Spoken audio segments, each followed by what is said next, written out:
하나님의 말씀은요, 요한복음 16장 16절부터 24절까지 함께 일어나셔서 열린 마음으로 하나님 말씀을 받도록 하겠습니다. 제가 16절부터 하나님 말씀을 받도록 하겠습니다.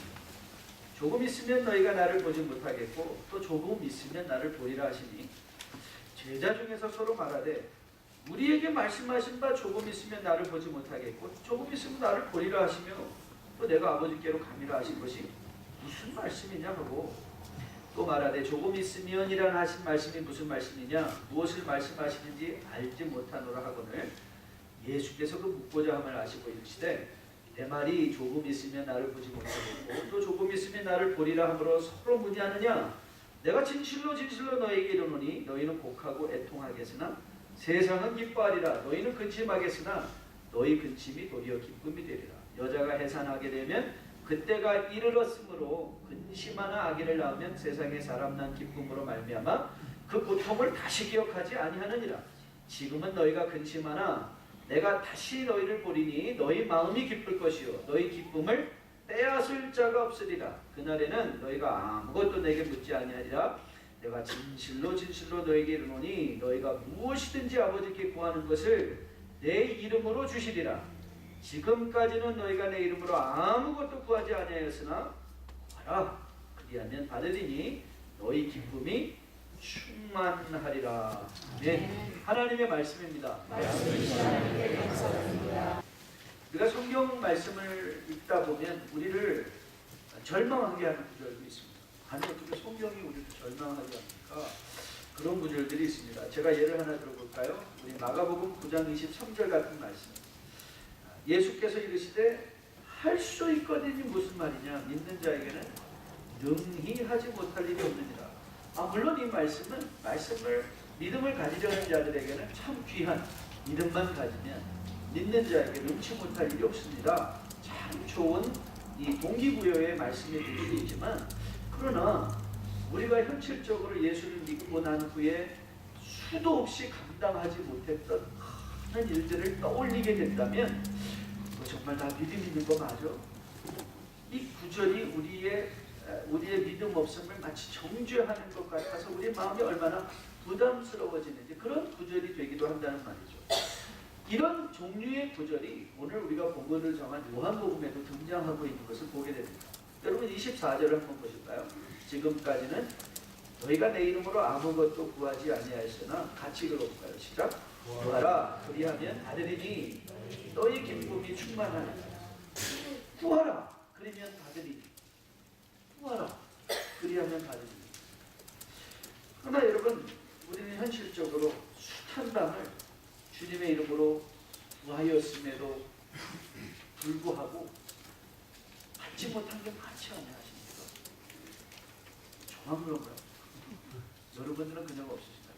참 주의 이름으로 많이 구했는데 받지 못한 것들이 있지 않으신가요?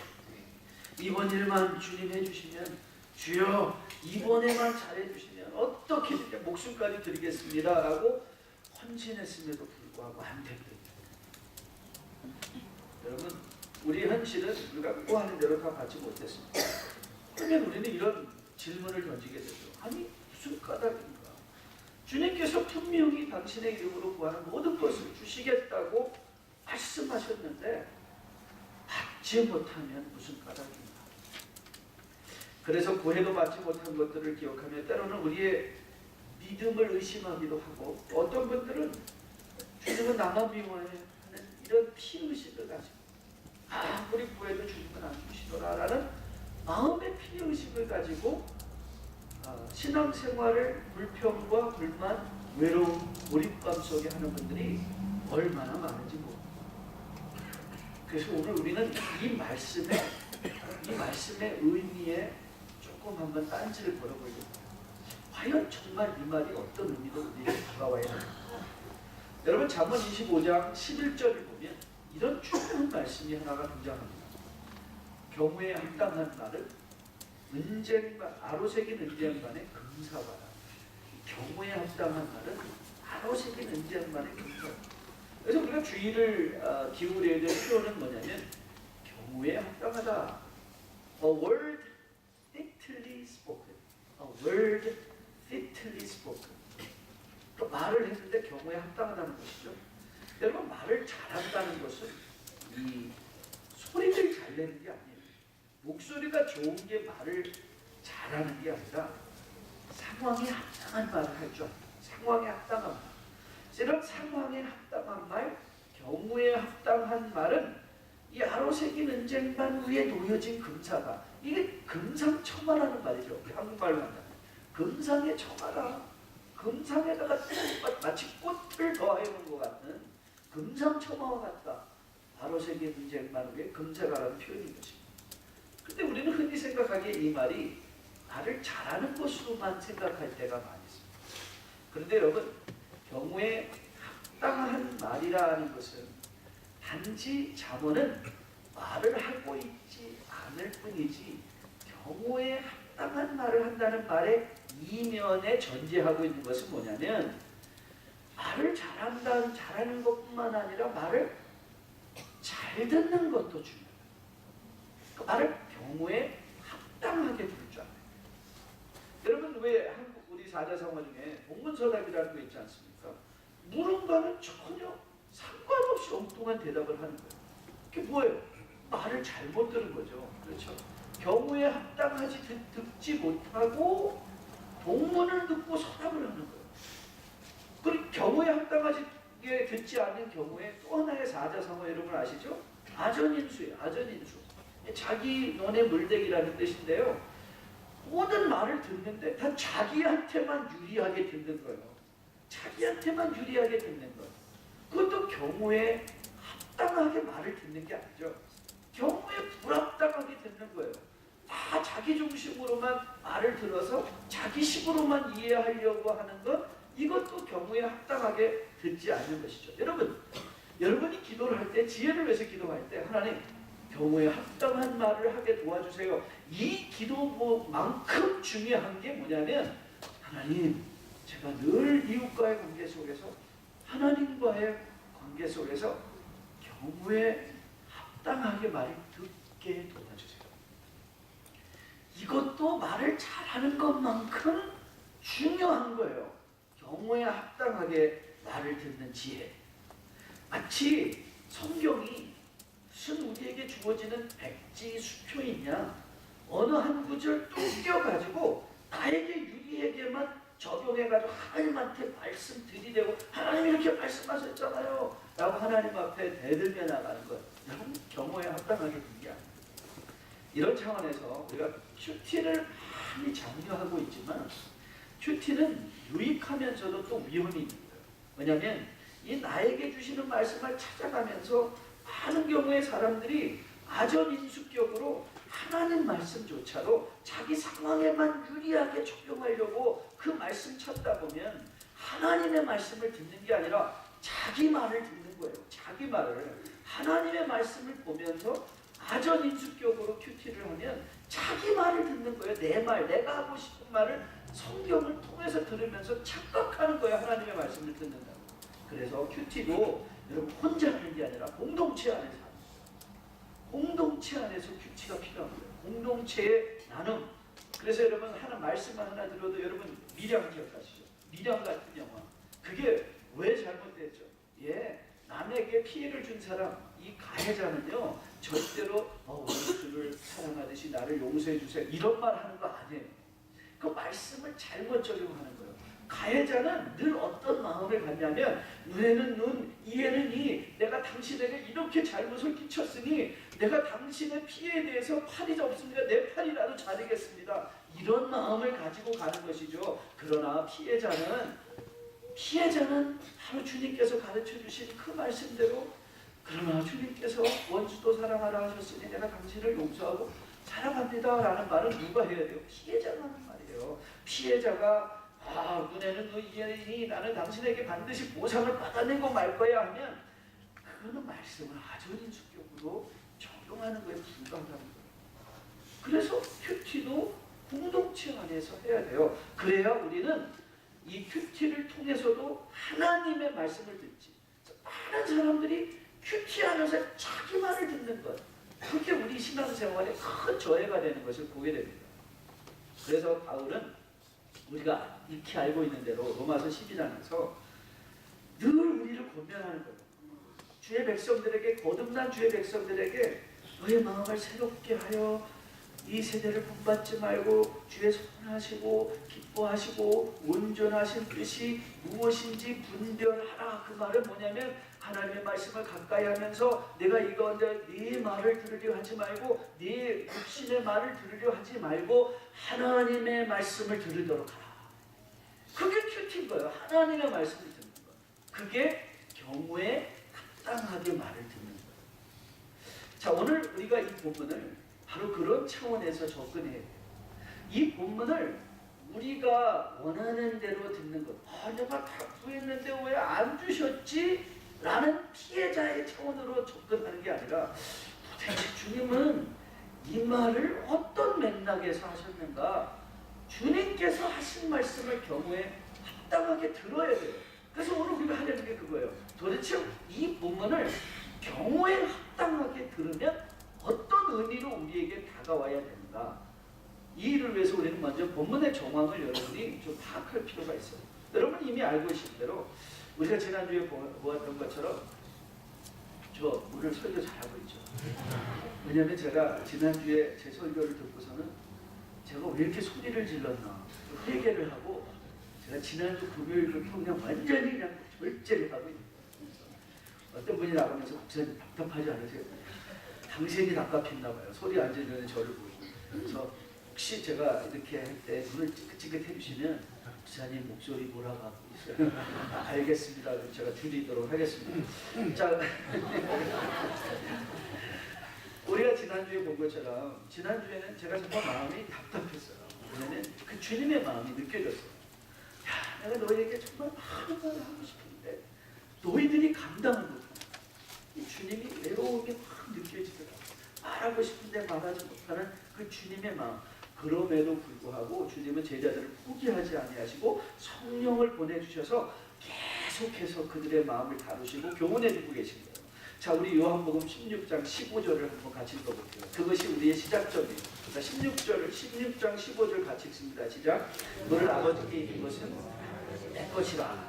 그러므로 내가 말하기를 그가 내 것을 가지고 너에게 알리리라 하였노라. 여러분, 주님께서 여러분을 살리기 위해서, 저를 살리기 위해서, 우리의 주님께서 풍성한 삶을 우리에게 주시기 위해서 주님에게는요 더 많은 능력이 필요한 게 아니에요. 주님께는 무슨 새로운 지식이 필요하신 분도 아니에요. 주님은 이미 성도를 구원하기 위하여 여러분과 저를 풍성한 삶으로 인도해 가기 위하여 모든 필요한 능력을 이미 스스로 창조주로서 삼위일체의 2위 되신 성자의 하나님으로서 모든 걸 다 가지고 계시고 주님은 당신의 것으로 우리를 교훈해 주시는 하나님인 것을 우리가 보게 됩니다. 이런 말씀과 더불어 주님은 제자들에게 16절에서 이렇게 말씀하셨죠. 조금 있으면 너희가 나를 보지 못하겠고 또 조금 있으면 나를 보리라. 자, 여러분 이 말을 읽으면 딱 떠오르는 게 뭐예요? 여러분에게 뭐가 떠오르죠? 이제 주님이 여기서 십자가의 죽으심과 부활을 얘기하고 있구나. 근데 여러분은 딱 알겠죠. 그런데 이 말을 듣고 제자들은 이해를 못한 거예요. 우리에게는 딱 알려지는 것들이 제자들이 이해를 못하고 있어요. 주님이 지금 말씀하시는 것은 분명히 이제 임박할 십자가의 죽으심과 그러나 그것이 끝이 아니라 곧 있으면 너희가 부활한 나를 만나게 될 것이다 라는 이 십자가의 죽으심과 부활을 말씀해주고 우리도 즉시할 수 있는 것인데, 그런데 여러분 우리가 17절부터 한번 볼까요? 17절부터 어떤 일이 일어났는가요? 17절에 보니까 제자 중에 서로 말하되 우리에게 말씀하신 바 조금 있으면 나를 보지 못하겠다. 그럼 우리는 그래요. 그게 무슨 뜻이냐면 십자가야 십자가. 말해주고 싶죠. 말해주고 싶죠. 모르는 거예요. 또 조금 있으면 나를 보리라. 부활이라니까 모르고 있는 거예요. 그렇죠? 또 내가 아버지께로 가미라 하신 말씀이 무슨 말씀이냐? 그거 천국 가서 우리를 위해서 준비해 주신다니까. 또 말하되 조금 있으면 하신 말씀이 무슨 말씀이냐? 무엇을 말씀하시는지 알지 못하노라. 그거는 아마 제자들은요 아마 대놓고 수군거리고 있었을 거예요. 주님한테는 말하지 못하고 그냥 뒤에서 우물우물 주님 무슨 말하는 것이냐. 그런데 주님은 19절에서 딱 보시면요 이렇게 말씀하세요. 예수께서 그 묻고자 함을 아시고 이르시되 그러면서 내 말이 조금 있으면 나를 보지 못하겠고 또 조금 있으면 나를 보리라 하며 서로 문의하느냐? 내가 진실로 진실로 너에게 이르노니 너희는 고파겠고 애통하겠으나 세상은 기뻐하리라. 너희는 근심하겠으나 너희 근심이 도리어 기쁨이 되리라. 여자가 해산하게 되면 그때가 이르렀으므로 근심하나 아기를 낳으면 세상의 사람 난 기쁨으로 말미암아 그 고통을 다 기억하지 아니하느니라. 지금 너희가 근심하나 내가 너희를 다시 보리니 너희 마음이 기쁠 것이요 너의 기쁨을 빼앗을 자가 없으리로다. 저는 이런 주님이 너무 좋아요. 여러분, 주님은요 여러분의 궁금증을 알고 계세요. 여러분의 영적인 궁금증을 알고 계세요. 그리고 여러분과 저의 무지를 잘 알고 계세요. 그리고 주님은 오늘 여기서 제자들의 멱살을 잡고도 그것도 모르니 그러면서 십자가 부활 막 이렇게 하는 게 아니라 제자들에게 시간을 주세요. 제자들에게 시간을 주셔서 제자들이 가장 적절한 때에 주님의 십자가 죽으심과 부활을 알게 하시겠노라고 기다려주고 계신, 그리고 그들의 이해를 도와주고 계신 주님을 우리가 만납니다. 이게 성령이 행하시는 일이죠. 우리가 익히 보았던 바, 여러분 13절에 성령이 하시는 일을 여러분이 확인받으셔 보실래요? 진리에 성령이 오시면 그가 너희를 모든 진리 가운데로 인도하시리니 그가 스스로 말하지 않고 오직 들은 것, 누구에게? 하나님 아버지 아들에게 들은 것을 말하며 장래일을 부활에 관하여 그리스도의 재림에 관하여 너에게 말씀해 주실 것이다. 그래서 여러분이 성경을 읽다가 이해되지 않는 부분이 오면요 어떻게 하면 되는가 하면요, 저는 그래요. 그 이해되지 않는 부분에 거기 물음표를 적어놓고 주님 이 말은 정말 이해가 안 됩니다. 그거 넘어가요. 그리고 그런 기도해요. 하나님, 제가 이 말씀을 알아야 될 때 성령께서 적절하게 이해해 주실 것으로 믿습니다. 그리고 거기다 아까 물음표만 적어놓고 넘어가는 거예요. 기도하고 넘어가요. 여러분 왜 그런가 하면 진리는 여러분의 이해와 더불어 변하는 게 아니에요. 그 진리는 여러분이 믿기 때문에 진리가 되고 믿지 않기 때문에 진리가 아닌 게 아닌 거예요. 그걸 여러분이 이해하셔야 돼요. 그러니까 여러분이 믿어도 진리고요, 여러분이 믿지 않아도 진리는 진리예요. 그렇죠? 여러분이 믿는다고 진리가 갑자기 진리가 아닌 게 진리가 되고, 여러분이 믿지 않는다고 진리였던 것이 비진리로 변하는 것이 아니에요. 그러다 여러분들이 그렇기 때문에 전도하다 싸우지 마세요. 전도하다가 어떤 사람들이 자기 생각에 이해 안 된다고 난 그런 하나님 절대 안 믿겠다고 막 춤을 추면서 하는 사람들, 그런 사람들을 보면 그냥 그윽한 미소로 넘어가 주세요. 괜히 또 자기가 막 싸우대요. 그런 게 아니라고 그 싸워서 내리면 주님께서 십자가에 달려 돌아가실 필요가 없었어요. 그때는 그냥 그윽하게 웃어주세요. 그러면서 네가 지금 그러지만 조금 기다려봐. 성령께서 오시기만 하면 너는 알게 될 걸 다 알게 될 거다. 그 말씀 해주세요. 해주실까요? 안 해주실까요? 해주세요. 그러니까 여러분들이 이해가 안 됐을 때는요, 여러분이 성경을 읽다가 여러분이 이해되지 않는 부분이 나오기 때문에 성경이 틀린 게 아니에요. 그러니까 여러분들이 그때는 그냥 넘어가세요. 마치 우리가 여러분이 어려서 알 수 없었던 많은 것들을 지금 알고 계신 것처럼 우리의 영적인 인생도 그런 거예요. 우리가 주님을 간 믿고 나서 몰랐던 많은 것들, 이해되지 못했던 많은 것들이 나중에 다 알아지게 되는 때가, 주님은 적절하게 우리를 윽박지르지 아니하시고 제자들을 윽박지르지 아니하시고 제자들의 멱살을 잡고 그것도 모르냐고 막 혼내시는 주님이 아니라 끝까지 제자들을 인내하시며 그러나 말씀을 통하여 끊임없이 교훈하시는 그 하나님, 끊임없이 그들에게 다가가시는 하나님, 그 하나님이 여러분의 하나님이고 저의 하나님인 걸로 믿습니다. 그래서 여러분이 믿어지지 않고 이해되지 않을 때는요, 하나님 앞에 기도하고 넘어가고 하나님의 때를 기다려주세요.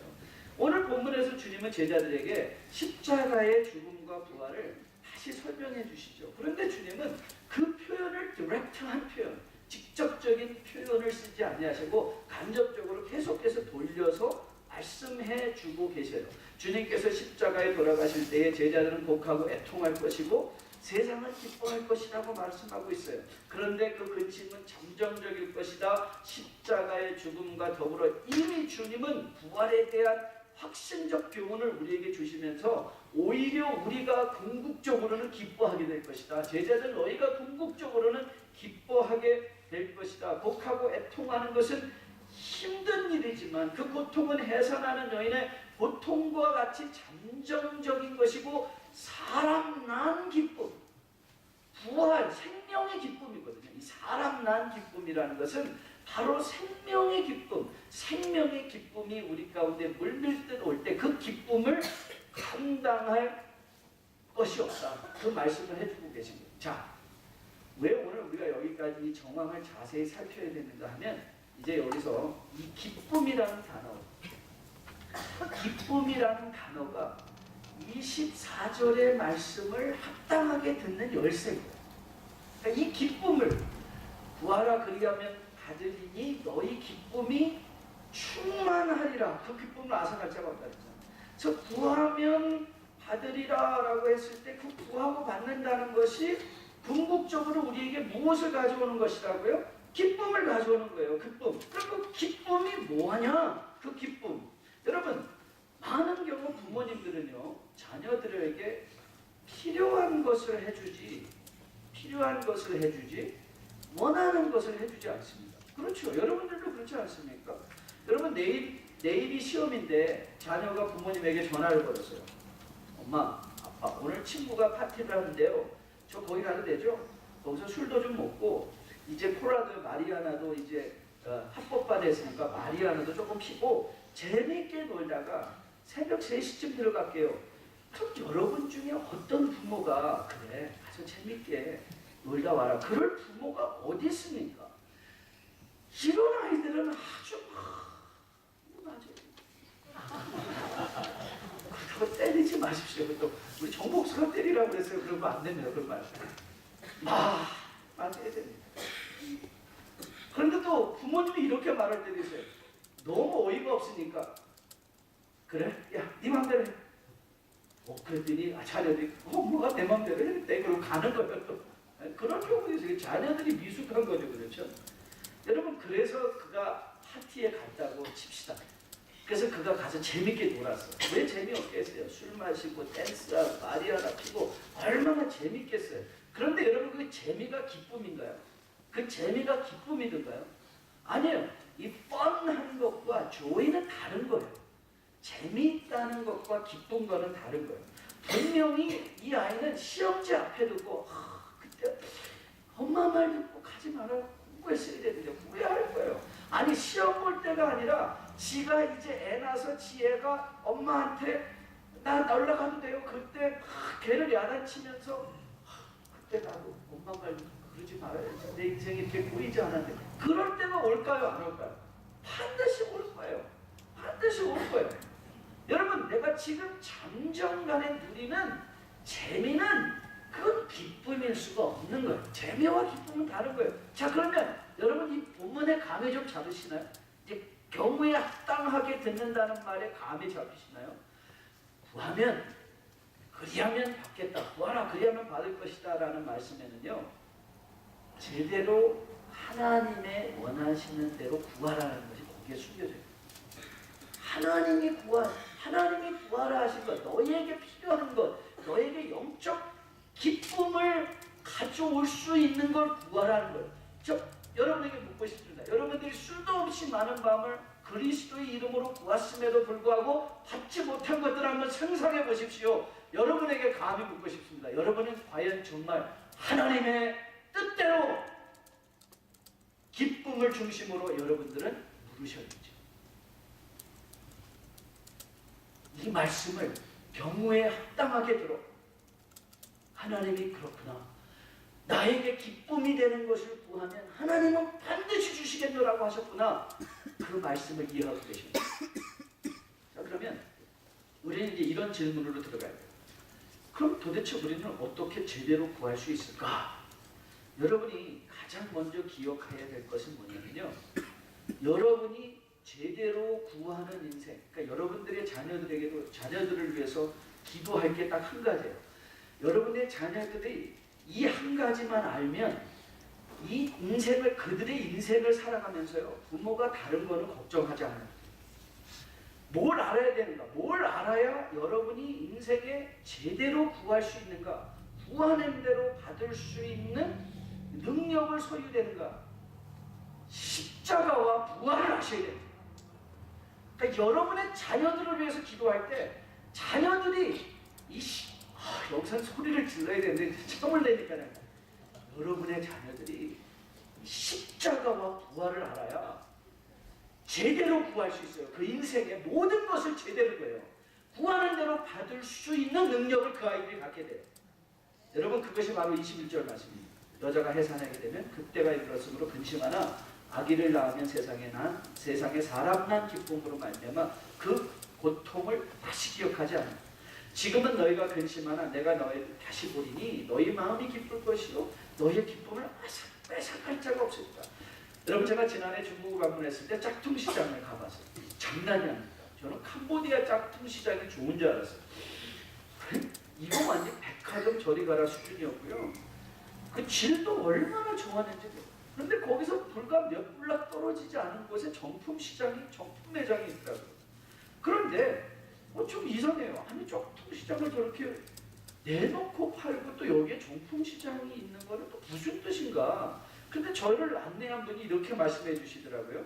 중국에서도 짝퉁을 허용하는데요. 아주 상품 짝퉁, 진짜 짝퉁. 진짜 짝퉁은요, 90%까지 거의 정품과 비슷하거든요. 그런데 90% 이상 넘어가면 다 때려잡는데요. 무슨 말인지 모르지만 그러면서 이렇게 말을 하더라고요. 짝퉁을 사는 사람들은 정품에 대한 열망이 있다. 그래서 언젠가는 이들이 정품을 산대요. 돈 어떻게든지 모아. 그러면 정품 하나 팔면 짝퉁 수십 개 판 것 그냥 한 방에 다 얻는데요. 정품 하나 팔면. 그러니까 정품을 그냥 허용하는 거예요. 그러니까 예를 들면 비슷한 예를 제가 들었는데, 여러분, 저도 그런 경우가 있었거든요. 어느 날 갑자기 비행기를 타러 갔는데 이름을 불러요. 누구누구 오십시오. 그랬더니 오늘 정말 럭키하십니다. 저희가 자리를 업그레이드 해드리겠습니다. 그리고 이 이카노미를 탔는데 비즈니스를 이제 쫙 업그레이드를 해준 거예요. 그런데 누가 저한테 그거를 설명해. 목사님, 그거는요 비행기 회사의 의도성이 다분히 있다는 거예요. 그래서 무작위로 몇 사람을 불러서 업그레이드를 해준대요. 아니, 왜 그러냐고 손해보는데. 근데 한번 생각해 보세요. 비즈니스를 한번 탄 사람은요, 이카노미 타면서요, 얼마나 자기 자신을 비하하고, 내가 지금 정말 돼지고기 같은 듯이 꼬여가지고 가야 되나? 그래서 그 마음에 무슨 열망이 생기냐면, 그래, 나도 열심히 일해서 꼭 비즈니스 타고 다녀야지. 어떻게든지 이 마일리지 모아가지고 4번째는 내가 비즈니스 타고 갈 거야. 그런 열망을 갖는다는 거예요. 그게 의도적이라는 거예요. 의도적. 여러분, 인간은요, 정말 좋은 것을 한번 맛보면 그 다음 아무리 좋은 가짜를 가져도 만족할 수 없는 게 인간이에요. 그러니까 비즈니스 클래스를 한번 타본 사람은요, 이카노미 타면서 한 번도 행복하게 느끼질 않아요. 왜요? 저 비즈니스가 있는데. 그렇죠? 비즈니스에 탄 사람은 퍼스트 클래스. 저기는 뭐가 있을까? 퍼스트 클래스에. 그 비즈니스에 앉아서 비즈니스에는 아무것도 누리지 못하고 맨날 퍼스트 클래스에 있는 것만 생각하는 거예요. 이 이카노미에 앉아있는 사람은 이카노미에서도 공짜로 얼마나 친절하게 밥도 갖다 주고 뭐 달리면 뭐 주고 다 주는데, 거기 앉아서 다 받아 먹으면서 내가 정말 이렇게 어렵게 태어나가지고 나는 이카노미에서 즐기지를 못해요. 왠지 아세요? 정말 좋은 걸 알고 있기 때문에.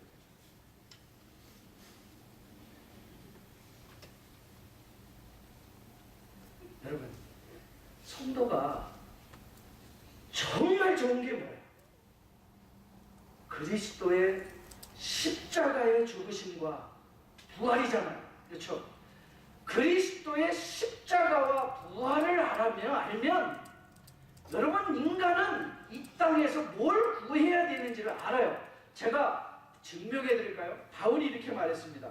바울이 고린도전서 2장에서 이렇게 말했어요. 잘 들어보세요. 형제들아, 내가 너에게 나가 하나님의 증거를 전할 때에 말과 지혜의 아름다운 것으로 아니하였느니 내가 너희 중에서 예수 그리스도와 그가 십자가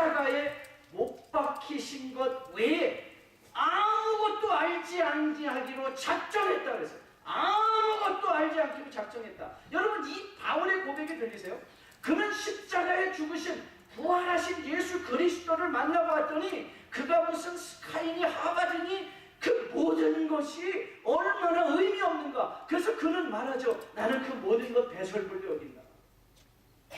배설물로 여긴다. 여러분, 인간이 좋다고 세상에서 좋다고 하는 모든 것들이 그리스도의 십자가와 부활을 체험하였더니 바울은 그 모든 것을 배설물로 여긴다고 말합니다.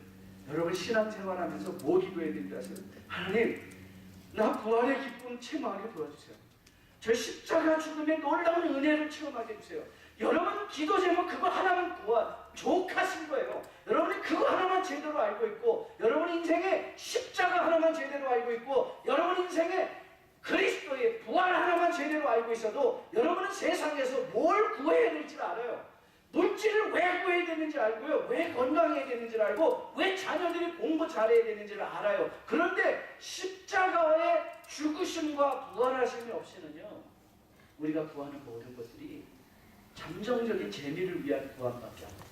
그거 해봤자 결국 거기에 가가지고는 더 나은 사람이 보이고, 결국 중독이 돼가지고 끊임없이 더 큰 자극만을 요구하며 요청하며 인생을 늘 피해자로 살아갈 겁니다. 여러분, 그래서 야고보 장로는 내게 이렇게 고면합니다. 너희가 얻지 못하면 구하지 아니하기 때문이 아니요, 구하여도 받지 못하면 정욕으로 쓰려고 잘못 구하기 때문이다.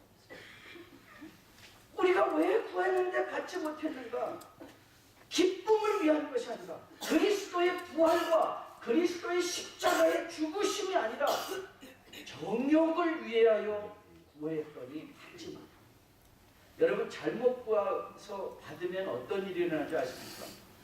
잘못 구한 것을 받으면요, 야고보 장로는 이렇게 설명해 줍니다. 너희 중에 싸움이 어디에서 일어나느냐, 다툼이 어디로부터 나느냐, 너희 지체 중에서 싸우는 정욕으로부터 나는 것 아니냐. 너희는 욕심을 내어도 얻지 못하며 살인하며 시기하여도 능히 취하지 못하므로 다투고 싸우느니라. 여러분이 많이 가졌는데 많이 가진 것으로 다툼이 있었습니까? 싸우는 게 있었습니까? 기쁨이 아니라, 아니 오히려 자식 간에, 부모 자식 간에, 이웃들 간에 그 많이 가진 것으로 말미암아 다툼이 일어났습니까?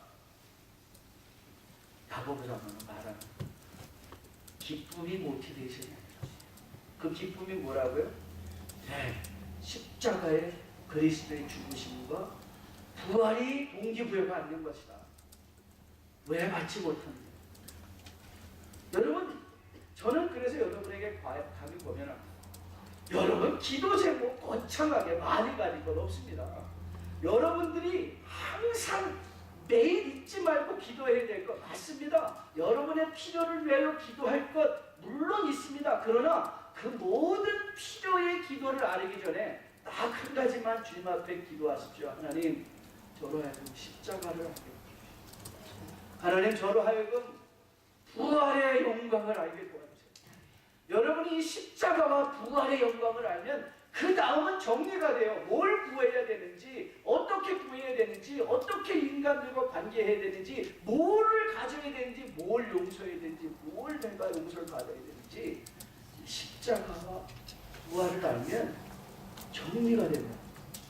여러분, 이 구절은 중요하니까 한번 찾아서 읽어봅시다. 자, 그럼 어떻게 십자가의 죽으심과 부활을 체험할까? 어떻게 체험할 수 있을까? 그것도 여러분 질문, 저도 알고 싶어요. 하나님, 저도 이 십자가의 지혜와 이 부활의 영광의 지혜를 알고 싶어요. 여러분, 야고보서 4장 한번 풀어보세요. 야고보서 4장. 하나님이 제일 좋아하는 소리는 성경 찾는 소리니까 열심히 야고보서 4장 5절부터 10절까지 다시 한번 읽어보도록 하겠습니다. 자, 야고보서 4장 5절부터 10절 찾았으면 아멘. 자, 같이 읽습니다. 시작. 너희는 하나님이 우리 속에 거하게 하신 성령이 시기하기까지 사모하신다 하신 말씀을 헛된 줄로 생각하느냐?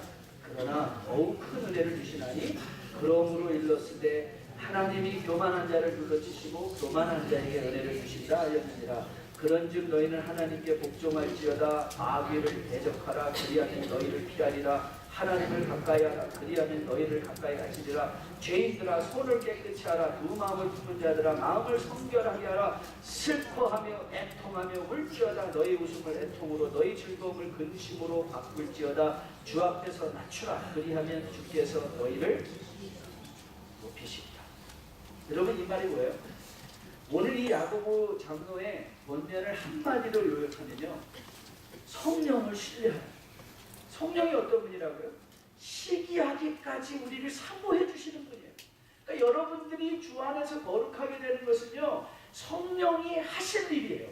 그러니까 여러분이 거룩하게 되는 것도 이것이 여러분의 능력이나 여러분의 의지가 아니라 성령께서 해주실, 성령 하나님께서 우리의 거룩하게 되심을 시기하고 사모하시는 성령님이시기 때문에 궁극적으로 여러분은 그 자리에 갈 거예요. 그런데 그 자리에 갈 때 여러분들이 할 수 있는 구체적인 적용점들을 주세요.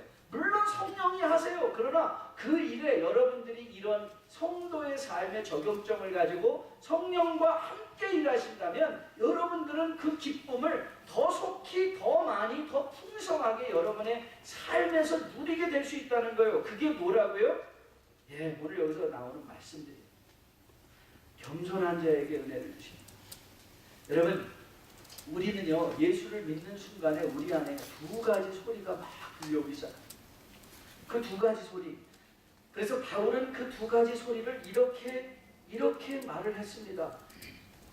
그러므로 내가 한 법을 깨달았느니 곧 선을 행하기 원하는 나에게 악이 함께 있다.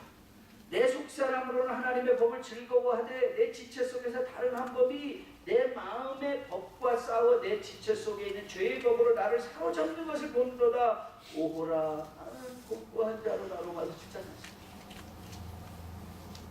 우리 안에 예수를 믿는 순간 두 소리들이 막 들리는 거예요.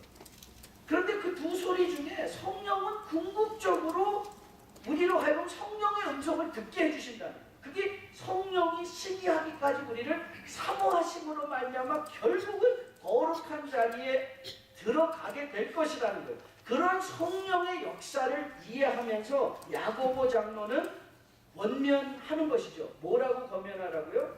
예, 하나님 교만하지 마. 복종하래요.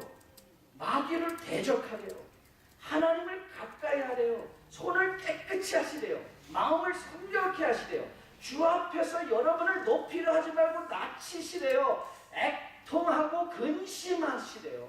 이 말의 의미가 뭔지 아십니까? 맞습니다. 기분대로 행하지 말고 하나님의 말씀대로 행동하라. 여러분, 우리가 때로 신앙생활을 하면서요, 우리 마음이 답답해지고 세상 돌아가는 일, 그리고 주변에서 일어나는 일을 보면 우리가 의기소침해질 수 있습니다. 그럴 때일수록 뭐 하라고요? 하나님을 가까이 하라. 이 하나님을 가까이 해야 되는 이유는요, 모든 세상이 우리를 하나님으로부터 멀리하게 하려 하기 때문에 하나님께 가까이 하라는 거예요. 여러분, 어떻게 우리가 그러면 하나님께 가까이 갈 수 있을까요? 여러분, 이 하나님 앞에 가까이 가는 일에 예배와 말씀 묵상과 기도 외에 또 무슨 방법이 있겠습니까? 하나님 앞에 나가시는 게, 하나님이 자기 자신을 계시하셔서 우리가 하여금 그 뜻의 선함을 알게 하시려고 우리에게 말씀을 주시고 매일 우리가 말씀을 열 수 있도록 하나님께서 우리에게 다가와 주셨는데 그 외에 더 모든 것이 필요하겠습니까? 여러분, 지난주에 여러분에게 간단하게 예수 그리스도의 두 가지 다른 순종에 대해서 말씀드렸습니다. Passive obedience, 하나님의 소극적, 주님의 소극적인 순종, 아버지의 뜻에 순종하여 십자가에 달려 돌아가셔서 대속의 은혜를 우리에게 베풀어 주신 것이 소극적인 순종이라면 적극적인 the active obedience는 하나님께서 주님께서 이 땅에 거하시는 동안 그는 율법에 흠없이 점없이 율법의 모든 것을 지키심으로 완성하셨다. 여러분들이 구원을 받은 그 순간부터 우리는 무엇을 본받는가? 예수 그리스도의 적극적인 순종. 모든 율법을 지키고자 하는 그 예수 그리스도의 순종, 그의 의가 우리에게 이미 전가되어 있기에 우리 안에 두 가지 법 중에 우리는 성령께서 우리를 끊임없이 하나님의 말씀 쪽으로 쏠리게 도와주시고 인클라인하게 도와주시고 우리는 그와 더불어서 적극적으로 순종하기를 즐거워하며 하나님의 말씀을 가지고 마귀를 대적하며 살아가는 게 성도의 삶이라는 거예요. 그 삶을 통하여 하나님은 우리에게 진정한 삶의 기쁨을 깨닫게 해주신다는 것입니다. 여러분, 주님은 공생애를 마치신 뒤에 육신의 주님에 처하셨을 때 사단은 주님의 배고픔을 빌미로 시험해 왔던 것을 기억하십시오. 이 돌을 변하여 떡이 되게 하라 하였던 그 사단의 유혹에 대해서 주님은 단호하게 이렇게 말씀하셨습니다. 기록되었으되 사람이 떡으로만 살 것 아니요 하나님의 입으로부터 나오는 모든 말씀으로 살리라 하셨느니라. 그러니까 주님은 기분대로는 40일을 줄였으니 왜 배가 안 고프시겠어요? 그런데 주님은 이렇게 말씀하는 거예요. 내 기분에 배고픈 대로 사는 것이 아니라 하나님의 말씀대로. 이게 적극적인 순종입니다. 이것이 바로 오늘 교만하지 마라, 하나님을 가까이하라, 자신을 낮추라, 내가 애통하라. 여러분, 우리는 애통하고 우리는 근심해요. 그러나 우리의 애통을 변하여 기쁨으로 만들어주신 이는 하나님이세요. 우리의 기쁨을 충만하게 해주세요. 부활을 체험하고 하나님의 십자가를 체험하기 때문에 말미암아 그 가운데서 우리의 부활의 놀라운 영광을 알므로 우리가 무엇을 구해야 될지를 아는 지혜로운 자리에 나가게 된다는 것이죠. 여러분, 하나님은 절대 헛된 말이나 빈말을 하시는 분이 아니죠. 하나님께서는 당신의 말씀을 반드시 이루어주세요. 구하라, 그리하면 받으리니 너의 기쁨이 충만하니까. 그 말씀은 절대적인 참입니다. 맞습니다. 여러분, 구하면 받으실 수 있습니다. 그리고 여러분의 기쁨이 충만할 수 있습니다. 그런데 여러분, 경우에 합당하게 구하십시오. 경우에 합당하게 구하기 위하여 여러분, 여러분의 기도 속에 하나님 십자가를 알게 도와주세요. 하나님 주님의 부활의 영광을 알게 도와주세요. 그 기도를 하십시오. 여러분 자녀를 위해서 우리 자녀 공부 잘하게 도와주시고 좋은 대학교 들어가게 하기 전에 여러분 기도하십시오. 우리 자녀들로 하여금 십자가를 알게 도와주세요. 우리 자녀들로 하여금 부활을 알게 도와주세요. 자, 여러분의 자녀들이 십자가와 부활을 알면 그들의 인생 속에 바운드리가 딱 정해지죠. 내가 어디로 가야 되고 가지 말아야 되고 해야 되고 하지 말아야 되는 것이 일일이 이렇게 앉아놓고 뭐 하지 마라, 술 먹지 마라, 누구 만나지 마라, 여기 가지 마라, 저기 가지 마라, 무슨 부모가 24시간 자녀들을 쫓아다니면서 이거 하는 거 맞고 저거 하는 거 맞고. 여러분 그렇게 하실 수 있겠어요? 없습니다. 십자가와 부활을 알면 해라고 하라고 해봐. 자기가 구할 게 뭔지를 아는 거예요. 그래서 구하는 걸 다 받겠냐. 기본적인 지식이 필요한 것이죠. 여러분, 바울이 가라디아에서 이렇게 고백했습니다. 그러나 내게는 우리 주 예수 그리스도 십자가 외에 결코 자랑할 것이 없습니다. 그리스도로 말미암아 세상이 나를 대하여 십자가에 못 박히고 내가 또한 세상에 대하여 그러합니다. 저는 기도합니다. 우리 놀라운데 속한 주의 백성들은 경우에 합당하게 말을 잘할 뿐만 아니라 경우에 합당하게 잘 듣는 여러분 되시기를 주님의 이름으로 축복합니다. 저는 여러분의 기도 제목 속에 그리스도의 부활과 십자가를 알기로 소원하는 기도 제목을 주님의 이름으로 축복합니다. 그 그리스도의 십자가와 그 부활을 아심으로 말미암아 여러분들이 세상에서 구하는 것들의 우선순위가 제대로 순서적으로 정해졌기에 저는 이 땅을 살아가면서 여러분들이 구하는 대로 받으실 뿐만 아니라 그리스도의 기쁨의 축복으로 세상이 어찌할 수 없는 당당함과 감사함과 보람됨으로 이 땅을 살아내는 여러분과 저 될 수 있기를 주님의 이름으로 축복드립니다. 우리 다 같이 일어나서 한번 찬양하려 합니다. 아버지, 당신의 마음이 있는 곳에 나의 마음이 있기를 원합니다. 여러분, 바로 그리스도의 십자가를 알기 원하고 부활을 알기 원한다는 게 무슨 뜻이겠습니까? 맞습니다. 아버지의 마음을 우리의 마음으로, 우리의 마음이 아버지 마음이 되어 하나님이 마음 두신 곳에, 하나님이 울고 계신 곳에 우리도 가서 같이 울고, 하나님이 기뻐하시는 곳에서 우리도 같이 가서 기뻐하는 것, 그거 아니겠습니까? 저는 여러분이 이 찬양을 하면서 하나님, 내가 구해도 받지 못한 것 이제 알았습니다. 내가 이제 십자가를 알기를 원합니다. 하나님의 마음, 그 부활을 알기 원합니다. 그래서 내가 원하는 것이 무엇인가를 하루하루 구하는 대로 얻으며 그것이 내 인생의 최고의 기쁨이 되길 원합니다. 하나님 앞에 기도하는 마음으로 함께 찬양하며 나가며 헌신하기를 소원합니다. 아버지 당신의 마음이 있는 곳에 나의 마음이 있기를 원해요. 아버지 당신의 눈물이 보인 곳에 나의 눈물이 보이기를 원해요. 아버지 당신이 바라보는 영혼에 나의 눈이 나길 원해요. 아버지 당신이 울고 있는 어두운 땅에 나의 그 발이 나가길 원해요. 나의 마음이 아버지의 마음 알아. 내 모든 뜻 아버지의 뜻이 될 수 있기를. 나의 온몸이 아버지의 마음 알아. 내 모든 삶 당신의 삶 되기. 나의 마음이 아버지의 마음 알아. 내 모든 뜻 아버지의 뜻이 될 수 있기를. 나의 온몸이 아버지의 마음 알아. 내 모든 삶 당신의 삶 되기를. 내 모든 삶 당신의 삶 되기를.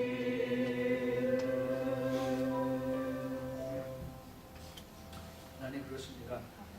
우리는 세상에서 필요한 것이 많은 줄 알고 여러 가지를 구했습니다. 그런데 알고 봤더니 우리가 정말 구해야 될 것은 십자가 죽으심의 은혜의 지식이요 부활하신 영광의 지식인 것을 다시 한번 깨닫습니다. 우리가 십자가의 부활을 알고 십자가의 놀라운 능력을 알 때야 비로소 이 땅에서 우리의 기쁨을 앗아갈 자가 없다는 것을 알게 됐습니다. 우리가 무엇을 구해야 될지를 바로 안다고 우리는 교훈받았습니다. 오늘 여기에 머리 숙여 주의 말씀 받은 주의 백성들 일주일 내내 고민하고 묵상하게 도와주시옵소서. 그리하여 이들도 하여금 십자가의 놀라운 은혜를 매일매일 그의 삶 속에서 낮아짐으로 하나님을 가까이 함으로 청결함으로 손을 깨끗하게 함으로 체험하게 도와주시옵소서. 그 부활을 체험하였더니 우리의 근심을 변하여 기쁨이 되게 하시고 화가 번하여 복이 되게 하시는 하나님의 부활을 체험함으로 말미암아 이들이 세상에 구할 바가 무엇인가를 아시고 그것을 구할 때마다 주님이 주시는 것을 받음으로 기쁨으로 충만한 주의 백성의 삶 잘 감당하여 살아내는 우리 뉴라이프의 백성들 다 삼아 주시옵소서. 이제는 우리 주 예수 그리스도의 은혜와 아버지의 거룩하신 사랑과 성령님의 인도하심이 이제 십자가 그 죽으심과 부활을 마음에 품기를 소원하며 이전을 나서는 주의 백성들의 머리 위에 그들의 가정 위에 자녀들의 머리 위에 섬기는 기업과 직장 위에 지금으로부터 영원까지 함께 계실지어다. 아멘.